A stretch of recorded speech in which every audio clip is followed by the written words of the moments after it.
then there was another one we had that was doing very well. We thought would be fine.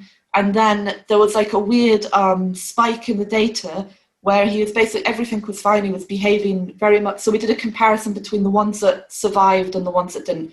And he was behaving very much like the ones that survived.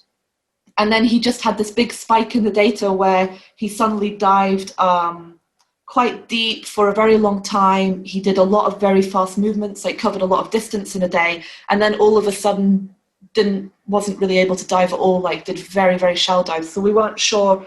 One of our kind of speculations was that possibly he'd been predated, like he'd been in an attack from something. So they have sleeper sharks out there that will eat them. Which sharks, sorry? Sleeper sharks. Sleeper sharks. I never heard about those. Wow. Yeah.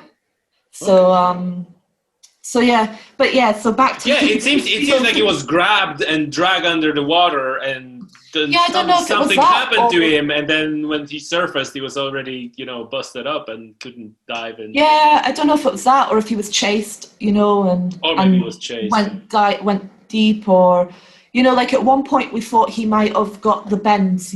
So seals are very good at compressing the air, and they compress their lungs when they dive, so they don't get the bends like humans do from diving. But we thought maybe he just had a bad episode and come up too fast. But when we looked at the actual vertical ascent and descent data, there wasn't anything, like he hadn't actually come up too fast. He'd just gone very deep for very long. And then his horizontal, he did a lot of distance those days. Like he just traveled very far that day compared to other days. So. Oh.